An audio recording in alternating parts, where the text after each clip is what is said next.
Hello student, मैं सनी आप सभी का कुमार क्लासेस के ऑनलाइन पोर्टल पर स्वागत करता हूँ। इम्पोर्टेंट सेक्शन है ट्रांसड्यूसर। यानी ट्रांसड्यूसर क्या होता है सब पढ़े होंगे, ठीक है। जो नहीं पढ़ा होगा वो भी क्या करेगा, पढ़ा नहीं होगा तो मतलब ये कहते हैं कि बेसिक नॉलेज तो आ जाएगी इस लेक्चर से, ठीक है। कि एक्चुअली ट्रांसड्यूसर किसको कहते हैं। मेरे बहुत लोग ट्रांसड्यूसर के नाम से डर जाते हैं कि ट्रांसड्यूसर कौन सी बीमारी का नाम है, ठीक है। तो इस बीमारी का इलाज करिए आपको 20 से 25 मिनट में मिल जाएगा। यानी इतना आएगा तो आप हल्का फुल्का आइडिया लगा लेंगे कि इसका ऑप्शन क्या होना चाहिए और क्या सही होगा, ठीक है। क्योंकि जो ट्रांसड्यूसर में लिमिटेड क्वेश्चन है या लिमिटेड टॉपिक है उसी से है, और इसी से एक एक पॉइंट में हर एक लाइन में एक एक MCQ बन रहे हैं, ठीक है। इसलिए आज ये वाला टॉपिक उठाया गया है। मगर टॉपिक तो डेली उठाते हैं, मगर तुम लोग लाइक का बटन नहीं उठाते हो, ठीक है ना। शेयर का बटन लाइक करके किसी काउंट को उठाएं, ठीक है। तो आज काउंट को उठा देना, यानी इसको लाइक कर देना, शेयर कर देना, और चैनल पे ना होगा तो सब्सक्राइब जरूर कर लेना, ठीक है। बहुत ज़्यादा इंपॉर्टेंट लेक्चर है जी, देख लेना। ट्रांसड्यूसर से 1-2 नंबर हो सकता है आ जाए, क्योंकि बहुत ज़्यादा इंपॉर्टेंट है, ठीक है। और हर एग्जामों में एग्जाम्पल है। और मतलब ट्रांसड्यूसर ऐसा चीज़ है ना कि AE JEE में भी इसी लेवल के क्वेश्चन पूछते हैं। अब न्यूमेरिकल वो आ जाए वो अलग की बात है, मगर फिलहाल जो बेसिक होता है यही होता है। जो AE के लिए JEE के लिए भी अगर पूछेगा तो 1-2 नंबर इन्हीं सब में से पूछ लेता है, ठीक है। ट्रांसड्यूसर कभी भी लेवल बड़ा या छोटा नहीं होता, बेसिक उठाता है तो इन्हीं में से उठाता है अधिकतर, ठीक है। जितने भी स्लाइड तुमको मिलेंगे, सही है। तो इन बातों को ध्यान रखना है। तो उससे पहले और स्टार्ट करते हैं। आज का पहला स्लाइड देखते हैं क्या है। इसको हम फंसाने का प्रयास कर रहे हैं मगर फंस नहीं रहा है। चलो कोई नहीं, इसको यहाँ पे रख लेते हैं, सही है।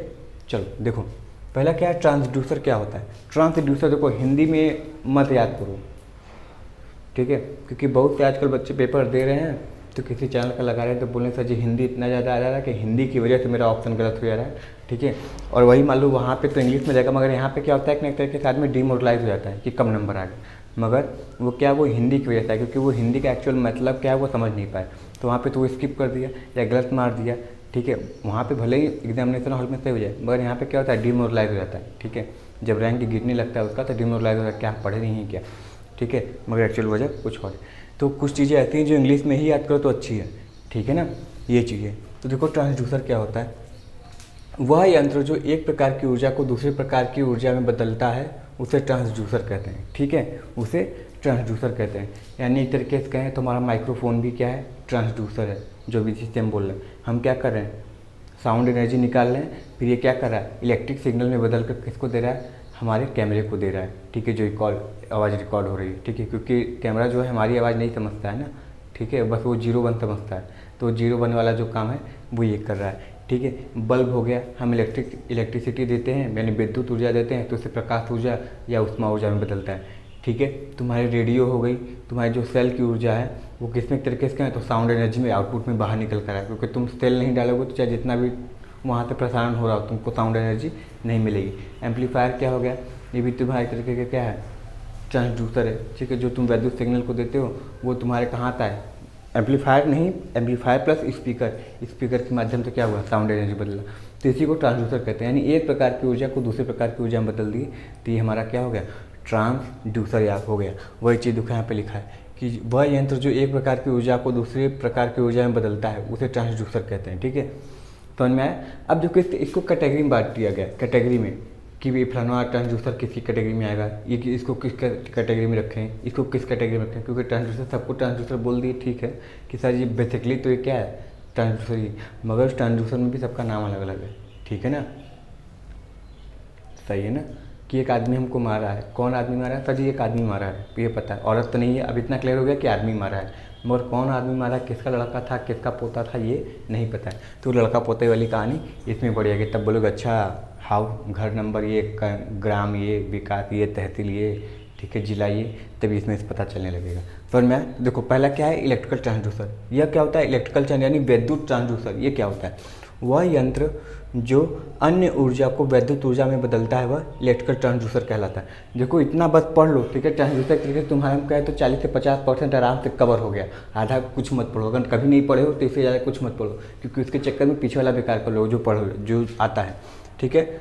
इलेक्ट्रिकल ट्रांसड्यूसर क्या होता है, वह यंत्र जो अन्य ऊर्जा को विद्युत ऊर्जा में बदलता है वह क्या कहलाता है, इलेक्ट्रिकल ट्रांसड्यूसर कहलाता है, ठीक है। इलेक्ट्रिकल ट्रांसड्यूसर यानी किसी भी ऊर्जा को अगर विद्युत में बदल दे रहा है तो वो इलेक्ट्रिकल ट्रांसड्यूसर कहला गया, ठीक है। इसे पिकअप भी कहते हैं। एक पॉइंट नोट कर लो, क्या इसे पिकअप भी कहते हैं, इसे पिकअप भी कहते हैं। क्या कहते हैं? पिकअप कहते हैं। समझ में आया? इसके एग्जांपल क्या है? LVDT, linear variable displacement transformer. ठीक है, लीनियर वेरिएबल डिफरेंशियल ट्रांसफार्मर, इसको याद रखो।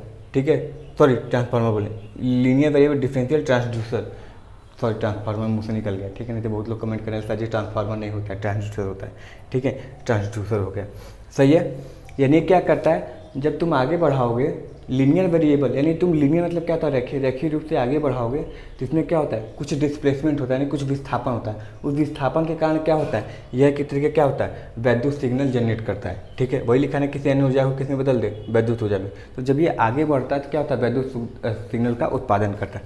दूसरा क्या है, फोटोवोल्टेइक सेल। फोटोवोल्टेइक सेल यानी सोलर सेल, समझिए हो क्या होता है, अगर प्रकाश ऊर्जा गई तो किस में निकलती है, विद्युत ऊर्जा में निकलती है ना, तो फोटोवोल्टेइक सेल। और भी कई सारे हैं, अगर आएगा तो देखेंगे।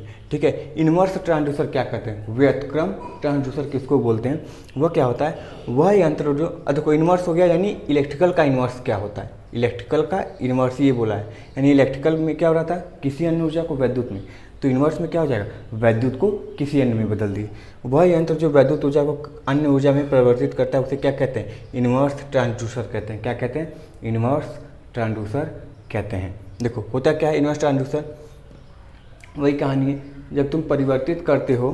ठीक है, इसमें क्या होता है, तुमको पीजो इलेक्ट्रिक में तुम अगर वैद्युत सिग्नल देते हो ना, जब वैद्युत सिग्नल देते हो तो उसमें क्या होता है, एक तरीके का बल विस्थापन होता है। ठीक है, नहीं बल का उत्पादन एक तरीके से होता है। पीजो इलेक्ट्रिक में क्या होता है, एक बल का उत्पादन होता है। अगर तुम विद्युत सिग्नल दिए हुए हो तब, तो उसको क्या बोलते हैं, इन्वर्स ट्रांसड्यूसर या व्युत्क्रम ट्रांसड्यूसर कहते हैं। ठीक है, अच्छा ट्रांसड्यूसर का अगर वर्गीकरण करोगे तो इसके अंदर भी कुछ है जो बहुत ज़्यादा इंपॉर्टेंट है, जैसे एक्टिव क्या हो गया, पैसिव क्या हो गया, एनालॉग क्या हो गया, डिजिटल क्या हो गया, ये सब सारी चीज़ें हैं। ठीक है, तो देखो एक्टिव क्या होता है, एक्टिव ट्रांसड्यूसर, एक्टिव सर्किट पड़े हो गए, ऐसे सर्किट जिसमें पहले से ईएमएफ या करंट सोर्स या जनरेटर फलाना क्या हो उपलब्ध हो, उसको एक्टिव सर्किट बोले। ठीक है, तो उसी से रिलेट करके याद रखना, ऐसे ट्रांसड्यूसर, ट्रांसफार्मर मत समझना, ट्रांसड्यूसर है। ठीक है, ऐसे ट्रांसड्यूसर जिसको इलेक्ट्रिकल एनर्जी की ज़रूरत नहीं पड़ती। ठीक है, बाह्य या इलेक्ट्रिकल एनर्जी की आवश्यकता नहीं पड़ती, वो खुद अपना जनरेट कर लेता है, क्योंकि तुमको बाहर से देने की आवश्यकता नहीं, वो खुद ही क्या कर लेता है, अपने आप में इलेक्ट्रिकल एनर्जी जनरेट कर लेता है। सही है, ऐसे को क्या बोलते हैं, एक्टिव ट्रांसड्यूसर। जैसे फिर वही क्या है हमारा फोटोवोल्टेइक सेल, तुमको देने की जरूरत नहीं, तो वो प्रकाश लेकर ही अपने आप ही क्या कर लेगा, ऊर्जा बना लेगा। ठीक है, इसको एक्टिव ट्रांसड्यूसर बोलते हैं। पैसिव ट्रांसड्यूसर किसको बोलते हैं, ये सक्रिय वाला ट्रांसड्यूसर है, और ये क्या है, असक्रिय या अक्रिय बोलते हैं इसको। क्या है, ट्रांसड्यूसर, ऐसे ट्रांसड्यूसर जिसे बाह्य इलेक्ट्रिक एनर्जी की ज़रूरत पड़ती है। ठीक है, यानी अपने अंदर क्या होता है, इलेक्ट्रिकल एनर्जी जनरेट नहीं कर पाता, इसको बाहर से क्या होती है, एनर्जी देनी पड़ती है, सोर्स देना पड़ता है, वो क्या हो जाता है हमारा पैसिव ट्रांसड्यूसर। एग्जांपल ले लो, थर्मिस्टर, ऐसा रजिस्टर जिस पे तापमान का प्रभाव पड़ने से उसकी वैल्यू बढ़े या घटे, उसको क्या बोलते हैं, थर्मिस्टर बोलते हैं। ठीक है, याद रखना, ये क्या होता है, निगेटिव टेम्परेचर कोफिशिएंट, ऋणात्मक ताप गुणांक होता है, इसको याद रखना। ताप बढ़ाओगे तो प्रतिरोध का मान घटेगा, यानी क्या होगा, जैसे जैसे ताप गर्म होता जाएगा क्या होगा, इलेक्ट्रिकल एनर्जी और जनरेट करता चला जाएगा। ठीक है, मगर इसके लिए तुमको बाहर से क्या लगाना पड़ेगा, एक इलेक्ट्रिकल का बाह्य सोर्स लगाओगे तभी ये काम करेगा, अन्यथा ठन गोपाल। समझ में आया, नीचे आओ।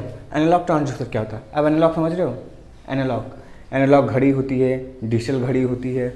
ठीक है, पहले एनालॉग बहुत ज़्यादा प्रचलन में था, धीरे धीरे एनालॉग खत्म होकर डिजिटल आ रहा है। ठीक है, स्पीडोमीटर बाइक में देखोगे पहले सुई वाली होती थी, अब धीरे धीरे डिजिटल आ रहा है। तो एनालॉग क्या होता है, देखो एनालॉग सिंपल यही है कि साइन वेव पढ़े, ट्रायंगुलर वेव पढ़े होगे, हाफ वेव पढ़े होगे, फुल वेव पढ़े होगे, कोसाइन वेव पढ़े होगे, कोजिया वेव, यही सब सारी चीज़ें तुम पढ़े हो। तो क्या होते हैं, एनालॉग सिग्नल होते हैं। ठीक है, डिजिटल सिग्नल यानी ऑन या ऑफ से मतलब है। ठीक है, उसमें कोई बीच की गुंजाइश नहीं होती, इफ बट नहीं होता है, लेकिन किंतु परंतु बंधु ये तक कुछ नहीं होता है। ठीक है, या तो चालू या तो बंद। ठीक है, या तो 0 या तो 1 होगा, समझ में आया। और देखो साइन ये सब में क्या होता है, जो एनालॉग वाले सिस्टम में हो, सर जी 0 100 75 पे हो जाएगा, समथिंग 60 पे हो जाएगा, तो वो तुम्हारे किस में आते हैं, एनालॉग में। यानी एनालॉग की बात करें, तुम्हारी ये एनालॉग की कहानी है। डिजिटल की बात करेंगे तो या तो ये, कभी भी इसके बीच की कहानी नहीं आएगी, या तो 1 हो जाएगा या तो 0 रहेगा। ठीक है, इसको डिजिटल बोलते हैं। तो देखो एनालॉग क्या होता है, वह ट्रांसड्यूसर जो किसी भी इनपुट सिग्नल को एनालॉग आउटपुट में बदलता है उसे एनालॉग ट्रांसड्यूसर कहते हैं। एनालॉग मतलब देखो क्या है, कंटिन्यूअस फंक्शन, ये कभी भी टूटता नहीं है, जब तक इसकी एक चक्कर पूरी नहीं हो जाएगी ये कभी टूटेगा नहीं, भले ही कम हो जाए ज़्यादा हो जाए मगर टूटेगा नहीं। ये क्या होता है, कंटिन्यूअस फंक्शन। देखो 1 नंबर का क्वेश्चन, कौन सा ऐसा ट्रांसड्यूसर जिसकी कंटिन्यूअस फंक्शन होती, तो बोलोगे सर जी एनालॉग ट्रांसड्यूसर की क्या होती है, कंटिन्यूअस फंक्शन होती है। ठीक है, ये कहानी है। देखो डिजिटल में क्या हो गया, वह ट्रांसड्यूसर जो किसी इनपुट सिग्नल को डिजिटल आउटपुट में बदले, डिजिटल का मतलब 0 1 तुम समझ रहे हो। ठीक है, देखो इसमें क्या होता है, पल्स के फॉर्म में होता है। पल्स का फॉर्म मतलब सर से चढ़ा 1 या फिर 0 या फिर 1 या 0, बीच की गुंजाइश कभी नहीं रहेगी, ये पल्स के फॉर्म में होता है। तो पूछेगा ऐसा कौन सा ट्रांसड्यूसर जो पल्स फॉर्म के रूप में एनर्जी को बदलता है, तो बोलोगे सर डिजिटल। ठीक है, कौन जो कंटिन्यूअस फॉर्म में बदलता है, सर एनालॉग। ये कहानी है। ठीक है, नीचे आओगे स्ट्रेन गेज क्या होता है, स्ट्रेन गेज जिसको पीजोइलेक्ट्रिक बोल रहे थे। पीजोइलेक्ट्रिक कहाँ गया हमारा, यहाँ पे पीजोइलेक्ट्रिक एग्जाम्पल था ना। अब इस पीजोइलेक्ट्रिक के बारे में समझो, देखो क्या होता है, वह ट्रांसड्यूसर जो सामान्यतः स्ट्रेन को मापने का कार्य करता है, स्ट्रेन को मापने का कार्य करता है, वो क्या हो जाता है हमारा, स्ट्रेन गेज हो जाता है। तो ये स्ट्रेन मतलब समझ रहे हो, किसी बल उस पर कितना बल लगाए, कितनी मात्रा में बल लगाए, उतने ही अनुसार वो क्या करेगा, तुम्हारा इलेक्ट्रिकल सिग्नल जनरेट करेगा, यानी वैद्युत ऊर्जा जनरेट करेगा। उसी को क्या बोलते हैं, स्ट्रेन गेज। स्ट्रेन गेज क्या होता है, एक तरीके का उपकरण होता है। गेज मतलब क्या होता है, एक तरीके से दबाव डालना। ठीक है, सॉरी गेज बोलना। स्ट्रेन मतलब क्या होता है, एक तरीके से दबाव डालना। तुम कितना दबाव डाले उस हिसाब से उसमें कितना उसके शेप में परिवर्तन हुआ, उसी हिसाब से क्या होगा, वैद्युत ऊर्जा जनरेट होगी। जैसे फुटबॉल है, उसको तुम कितना दबाए, कितना बल लगा दबा रहे, उसी हिसाब से वो क्या होगा, वैद्युत सिग्नल तुमको बाहर निकाल कर देगा। और इसी को क्या बोलते हैं, स्ट्रेन गेज बोलते हैं। देखो लिखा है, किसी बल को वैद्युत सिग्नल में बदलता है कौन, स्ट्रेन गेज। तुम कितना बल लगा रहे हो वो डिपेंड करेगा उसके वैद्युत सिग्नल पे। समझ में ये कहानी थी किसकी, strain gauge, passive, analogue, digital, active, inverse, electrical और ट्रांसड्यूसर की। आई होप इतना समझ गया, कुछ आइडिया बन रहा होगा दिमाग में ट्रांसड्यूसर क्या होता है। नहीं, बहुत लोग को बीमारी लगती है। ठीक है, तो इसकी बीमारी का इलाज हल्का हल्का स्टार्ट हो गया है। ठीक है, होम्योपैथिक है, धीरे धीरे लेते रहोगे तो और फायदा होगा। सही है ना, शुरुआत में हो सकता है जख्म ज़्यादा करे, यानी एकदम ही ना समझ में आए। सही है, मगर धीरे धीरे तुमको लगेगा हाँ सर बढ़िया था। ठीक है, मीठी मीठी बोली थी, समझ में आए। तो चलो नेक्स्ट स्लाइड तैयार करते हैं। मगर अगर पसंद है तो बाबू इसको लाइक कर दो, शेयर कर दो, और चैनल पे नहीं हो तो सब्सक्राइब जरूर कर लो। ठीक है, और कल से नया बैच स्टार्ट हो गया, ये भी बता दें, कल से नई बैच स्टार्ट हो गई है। सही है, और जिसको ज्वाइन करना है, सही है, वो इस नंबर पे कांटेक्ट नंबर दिया तो फ़ोन कर लेगा। तुमको सारी एड्रेस सारी जानकारी मिल जाएगी, किस पर है, कहाँ पर आना है। ठीक है, ऑनलाइन बैच स्टार्ट हो गया है TG2 के लिए, और टेक्निकल हेल्पर में को ध्यान में रख के तो होएगा। देखो TG2 कवर कर लोगे, यूपी आर्मिनल का, ये तो अपने आप हो जाएगा। सही है, चलो आगे बढ़ते हैं। सही है ना, नेक्स्ट स्लाइड की तरफ चलो। नेक्स्ट स्लाइड तैयार है, इसको देखने से पहले मैं कुछ चीज़ बता देते हैं। देखो बहुत लोग को लगेगा कि राजस्थान टेक्निकल हेल्पर ऊपर लिखा गया थंबनेल में, तो बस वही देख सकते हैं और कोई नहीं देख सकता। ठीक है, मगर ये सबसे बड़ी गलतफहमी। क्यों, क्योंकि ये देखो क्या है, लिटरेचर जैसे बोलते हैं इसको, साहित्य का कोई चैप्टर नहीं है कि मुंशी प्रेमचंद का इस चैप्टर में ये गोदान आ गया है तो अगले चैप्टर में गोदान नहीं आएगा, क्या होगा, कर्मभूमि आएगी। मुंशी प्रेमचंद का ही मगर क्या है, कर्मभूमि आएगा, गोदान नहीं आ सकता। ठीक है, तो ये दो चीज़ें। साइंस ऐसी चीज़ है, GS की बात करें, GK की बात करें, या फिर इसकी बात करें, ये क्या होता है, कभी नहीं बदलता है। सही है ना, बस उनकी कहानी भी कभी नहीं बदलेगी, मगर सिलेबस के अकॉर्डिंग चेंज होगा। मगर ये क्या है, ऐसा सिलेबस है कि तुमको हर बार ट्रांसड्यूसर दिखा मिलेगा। यूपी आर्मिनल पढ़ोगे तब भी ट्रांसड्यूसर रहेगा, वो रहोगे तो वो भी ट्रांसड्यूसर।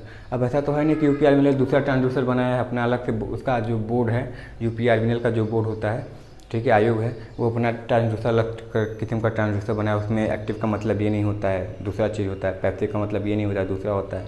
ठीक है तो वही चीज़ ना, पूछेगा तो उसी में क्वेश्चन है। तो देखो सिलेबस कहीं नहीं बदलता है, बस हल्का फुल्का होता है कि एक चैप्टर वहाँ पे हटा दिया तो एक चैप्टर यहाँ पे जोड़ दिया। ठीक है, 90% सिलेबस वही रहता है। किसी में 15 GK देगा तो किसी में 20 GK कर देगा, बस यही करेगा। ठीक है, और या किसी में 5 ही GK रखेगा तो मैथ बढ़ा देगा। ये होता है सिलेबस में अंतर। ठीक है, ये तुमको लगता है 30-32 चैप्टर ऐसा है कि तुमको हर में कॉपी पेस्ट मिलेगा, और तुम ए भी पढ़ो, जे भी पढ़ो, चाहे किसी का एग्जाम तैयार करो, बस ये क्या होगा कि थोड़ा लेवल उठा देगा। मगर चैप्टर तो वही रहते हैं, ठीक है ना। तो ये कहानी याद रखनी, इसलिए हमको लगता है बहुत लोग देखते भी नहीं है कि ये राजस्थान ऊपर लिखा है तो गलत है, ठीक है। अगर हम 75 तो लिख दें तो कोई फ़ायदा नहीं है, ठीक है वही चीज़, सेम चीज़ है, वहाँ पे भी वही पूछेगा, यहाँ पर भी वही पूछा है, कोई अंतर नहीं है, ठीक है। तो इस बात का ध्यान रखा करो। देखो अब आगे आते हैं, तो कुछ पॉइंट है जो ट्रांसड्यूसर में बहुत ज़्यादा इंपॉर्टेंट है। जैसे बोले थे ना, बल लगाते हैं तो विस्थापन होता है, तो ये फलाना निमगाना सिग्नल बनता है, ये सब वो सब चीज़ें, तो वो सब इन्हीं सब के मद्देनजर रखते हुए बनता है, ठीक है ट्रांसड्यूसर। देखो पहला चीज़ क्या है, गेज फैक्टर। ये गेज फैक्टर क्या होता है, गेज फैक्टर ये क्या होता है, देखो ये सेंस करता है कि, यानी एक तरीके से ये संवेदनशील, एक तरीके से एक संवेदनशील है चीज़ है, ठीक है, जो ये बताता है कि अगर तुम पर यूनिट लेंथ में कहीं परिवर्तन कर रहे हो, पर यूनिट लेंथ में मतलब कहीं पर यूनिट लेंथ का तार लिए हो, अगर उसमें तुम परिवर्तन कर रहे हो तो उसमें रेसिस्टेंस में कितना बदलाव आएगा, ठीक है ना। जैसे तुम बल लगाए, देखो ध्यान समझना, बल लगाए तभी ना परिवर्तन हुआ, या तो बढ़ा दिए या घटा दिए, ठीक है, तभी चालक में क्या हुआ, परिवर्तन हुआ, या किसी भी चीज़ में मटेरियल में परिवर्तन हुआ। तो उससे रिलेटेड क्या होगा, वहाँ पे लेंथ बढ़ाए घटाए तो प्रतिरोध का मान भी बढ़ेगा या घटेगा, ठीक है।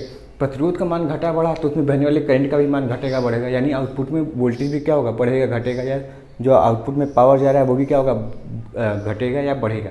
तो क्या हुआ, एक तरीके से सिग्नल जनरेट नहीं हुआ, यानी ट्रांसड्यूसर का काम नहीं किया कि हम प्रतिरोध का मान यानी लंबा बल लगाकर लंबाई बढ़ा घटाकर हम चाहें तो सिग्नल को कंट्रोल कर ले रहे, ठीक है। तो वही कहानी देखो क्या है, यह मतलब यह बताता है एक तरीके से बेसिकली कि पर यूनिट लेंथ तुम चेंज किए तो उसमें कितना रेसिस्टेंस का परिवर्तन होगा, ठीक है। देखो यही बोल रहा है, ओरिजिनल लेंथ था, ओरिजिनल प्रतिरोध था, आर क्या है, ओरिजिनल प्रतिरोध है, डेल आर यानी डेल्टा यानी चेंज इन प्रतिरोध, ओरिजिनल 10 ओम था, चेंज होने के बाद 8 आया है, ठीक है। तो वो यही बोल रहा है कि अगर प्रतिरोध में जितना परिवर्तन हुआ है वो कहाँ पे होगा, इसके लेंथ पे डिपेंड करेगा, यानी ओरिजिनल लेंथ कितना था एल, परिवर्तित लेंथ कितना है डेल एल, यानी लेंथ में जब तुम परिवर्तन किए तो प्रतिरोध के मान में भी क्या हुआ, तुम्हारे परिवर्तन आया। इसकी यूनिट की बात करें तो इसकी यूनिट क्या हो जाएगी, यूनिट लेस होगी कि यूनिट निकल कर आएगा, तो बोलोगे सर इसकी यूनिट तो क्या हो जाएगी, यूनिट लेस हो जाएगी, क्योंकि ओम बाई ओम क्या हो जाएगा, कट गया, डेल एल बाई एल क्या हो गया, कट गया, यानी क्या होता है ये यूनिट लेस। कभी कभी गेज फैक्टर का यूनिट पूछेगा तो क्या बताओगे, सर जी यूनिट लेस होता है, ठीक है, यूनिट लेस होता है।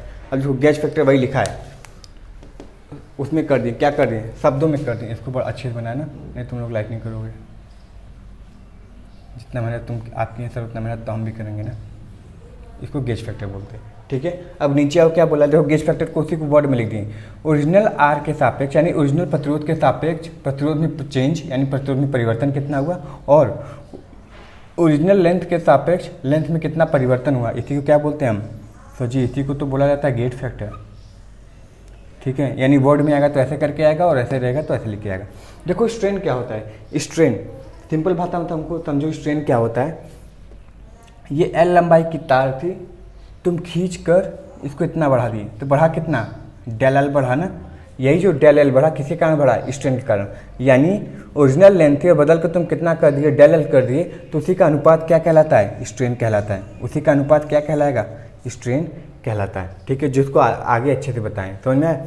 तो देखो गेज फैक्टर बराबर क्या चाहें तो और क्या लिख सकते हैं, डेल आर अपॉन आर तो रहेगा ही, मगर ये डेल एल अपॉन एल क्या है, स्ट्रेन है। तो याद रखना गेज फैक्टर ऐसे भी लिख सकता है, ये किस फॉर्म में लिखेगा, पहला फॉर्म, दूसरा फॉर्म, या चाहे तो तीसरा फॉर्म ऐसे भी लिख सकता है, ये दोनों सभी सेम चीज़ है, क्योंकि डेल एल अपॉन एल को स्ट्रेन बोलते हैं, तो यहाँ पे चाहे तो स्ट्रेन भी लिख सकते हैं, कोई दिक्कत वाली बात नहीं है, ठीक है। इस पर न्यूमेरिकल आएगा तो बना सकते हो तुम जी, देख लो गेज फैक्टर पूछेगा कि प्रतिरोध इतना था, चेंज के बाद इतना हुआ, लेंथ इतना था, चेंज के बाद इतना लेंथ हुआ, तो बताओ कितना गेज फैक्टर होगा, या गेज फैक्टर देगा इसका परिवर्तन दे देगा, और कोई दे देगा कि ओरिजिनल इतना था, तो बताओ पूछेगा कि बताओ चेंज में कितना आया। तो ये सब कहानी। देखो स्ट्रेस क्या होता है, एक तरीके से कहे ना बाबू, देखो ध्यान समझो, ये तुमको सारे टॉपिक कहाँ लग रहे होंगे कि सर ये जीएस में पढ़ा, जनरल साइंस में भी पढ़ाया जाता है, ठीक है। तो हाँ सही बात है, जनरल साइंस में भी यही सब होता है, कोई अंतर नहीं होता। ये तुमको 11th का जब CBSE 11th पढ़ोगे तब तुमको मिलेगा। CBSE बोर्ड की बात करें, यूपी बोर्ड में किस बोर्ड पे हमको नहीं पता, यूपी बोर्ड को हम पढ़ाते नहीं, CBSE बोर्ड को पढ़ाते हैं, मैथ फिजिक्स 11th 12th, ठीक है। तो वो कहानी, तो ये क्या हो जाएगा, स्ट्रेस की बात करते हैं। तो देखो स्ट्रेस को सिग्मा से दिखाते हैं, और फॉर्मूला क्या होता है, F/A, यानी बल लगाने पे एरिया में कितना परिवर्तन हुआ, ठीक है, या फिर तुम एरिया में परिवर्तन किए तो कितने बल का विस्थापन हुआ, यानी कितना बल बढ़ा या घटा, उसी को क्या बोलते हैं, स्ट्रेस बोलते हैं। स्ट्रेस बोलते हैं जिसको प्रतिबल बोलते हैं, प्रतिबल, प्रतिबल। ठीक है, तो इसको फॉर्मूला क्या होता है, F upon A, force upon area. Force upon area के यूनिट ये क्या हो जाएगा, न्यूटन हो जाएगा, और सॉरी ये न्यूटन मीटर नहीं, न्यूटन पर मीटर हो जाएगा। ठीक है, न्यूटन पर मीटर, देखो न्यूटन पर मीटर, यही है न्यूटन पर मीटर, या फिर इसको पास्कल भी बोलते हैं। ठीक है, क्या बोलते हैं, पास्कल भी बोलते हैं। अब बोलोगे सर पास्कल तो प्रेशर की भी यूनिट है। ठीक है, हाँ, बार भी है, मिली mmHg भी है प्रेशर की यूनिट। क्यों, क्योंकि P बराबर हमको पता है, P बराबर क्या होता है, F अपॉन ए, वही सेम चीज़ निकल कर आ रहा है ना, कोई दिक्कत वाली बात नहीं, फोर्स अपॉन एरिया, इसलिए पास्कल इसको भी बोल सकते हैं, इसको भी बोल सकते हैं। ठीक है, चलो, बस फोर्स और प्रेशर में यही अंतर है कि जो प्रेशर होता है पर यूनिट एरिया पे लगता है, यानी एकांक क्षेत्रफल पे लगता है, और प्रेशर क्या है, दाब पे लगा रहे, कोई दिक्कत नहीं। अब उसी बेंच पे तुम ऐसे लगाओ और एक कील से लगाओ, ये तुम्हारा प्रेशर हो जाएगा, ये तुम्हारा बल हो जाएगा, इसका रखना एरिया बढ़ जाता है। ठीक है, ये कहानी है। चलो, स्ट्रेस के आगे अभी यही चर्चा किए थे, स्ट्रेस बराबर कितना हो जाता है, स्ट्रेस नहीं जी, स्ट्रेन बोल रहे थे ना, देखो यहाँ पर गलत लिख दिए, स्ट्रेन, स्ट्रेन बराबर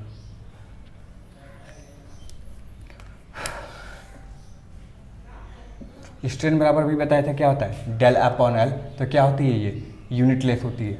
ठीक है, मगर इसमें न्यूमेरिकल आ सकता है। ठीक है, यानी जो जो चीज़ें यूनिट लेस होती है उसका भी कभी भी डायमेंशनल फॉर्मूला तुम नहीं निकाल पाओगे।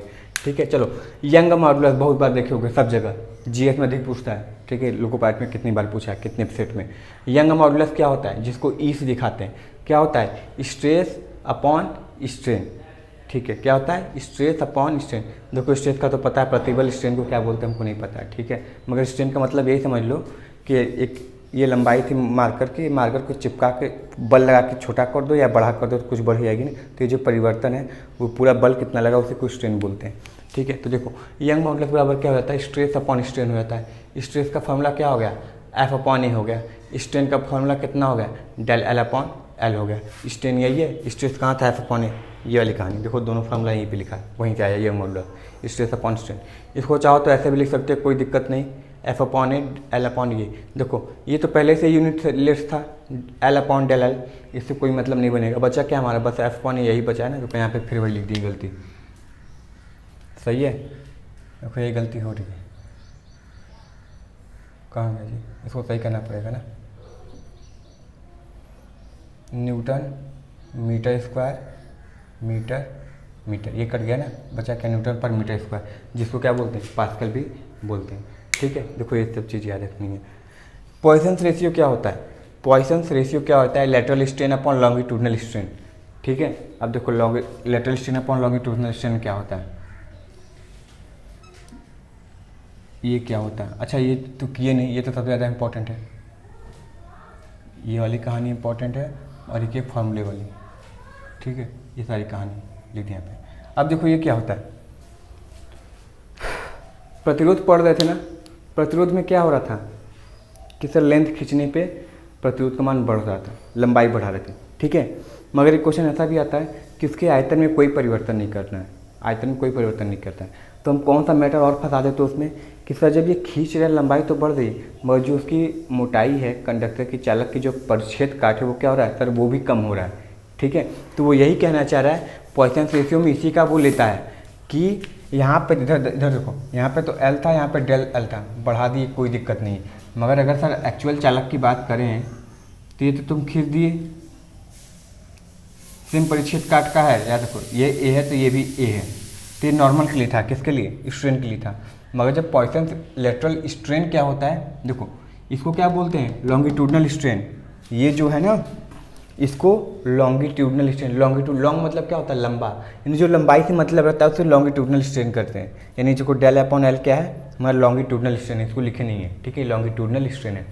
और लेटरल स्ट्रेन क्या होता है, देखो अब देखो एक्चुअल की बात करें, एक्चुअली उसमें होता क्या होगा, ये डेल आर अपॉन आर है, जब इसको हम खींचेंगे तो क्या हमारा ये पतला नहीं होगा, तो बोलोगे पक्का सर ये पतला होगा, तो देखो क्या हो गया, ये पतला हो गया ना, यानी एक्चुअल जो व्यास था वो डी था यहाँ पे, और यहाँ पे व्यास कुछ घटेगा, हाँ तो पक्का यहाँ पे कुछ व्यास घटेगा, तो जो व्यास घटा है उसी को डेल डी से दिखा दिए। ठीक है, तो देखो वही है लेटरल स्ट्रेन, मतलब इसको खींचे तो इसकी मोटाई देखो, ये जो मोटाई ये क्या होगी, पतली हुई, तो इसको लेटरल स्ट्रेन बोलते हैं। यानी जो डायमीटर में यानी जो व्यास में कमी आई है उसको लेटरल स्ट्रेन बोलते हैं, और जो लंबाई में कमी या वृद्धि हुई है उसको लॉन्गिट्यूडनल स्ट्रेन कहते हैं। ये दो चीज़ें हैं, याद रखो। तो देखो लेटरल स्ट्रेन को वही लिखें डेल डी अपॉन डी, यानी डायमीटर यानी व्यास, एक्चुअल व्यास कितना था, परिवर्तन व्यास कितना हो गया, एक्चुअल लेंथ कितना था, परिवर्तित लेंथ कितना हो गया, और ये क्या होता है हमारा यूनिटलेस होता है, इसको याद रखना है, ठीक है। अगला देखो सेंसिटिविटी क्या होता है, संवेदनशीलता, इसकी यूनिट अधिकतर पूछती है बस, क्या पूछेगा यूनिट, तो यूनिट क्या लिखना, क्या लिखता है, क्या होता है वोल्ट पर एमएम, क्या होता है वोल्ट पर एमएम, यानी 1 mm लेंथ बढ़ाने या घटाने पे कितना वोल्टेज का उत्पादन होता है, वो उसकी सेंसिटिविटी कहलाती है, ट्रांसड्यूसर की, किसकी, ट्रांसड्यूसर की, इसको याद रखो, ठीक है। अगला स्लाइड बनाते हैं, तब तक इसको लाइक शेयर सब्सक्राइब कर दो, नेक्स्ट स्लाइड तैयार करते हैं, ठीक है। चलो लास्ट स्लाइड है और इम्पॉर्टेंट स्लाइड है, देखो पहले लिख दिए, वेरी इंपॉर्टेंट, क्योंकि पीजोइलेक्ट्रिक ट्रांसड्यूसर से बहुत ज़्यादा क्वेश्चन पूछता है। ट्रांसड्यूसर मतलब पहला पहचान तो यही, ट्रांसड्यूसर मतलब कौन सा, पीजोइलेक्ट्रिक, क्या, ठीक है, पीजोइलेक्ट्रिक उसी में आता है ना, तो वो मतलब पीजोइलेक्ट्रिक जाना जाता है इसकी वजह से, ठीक है।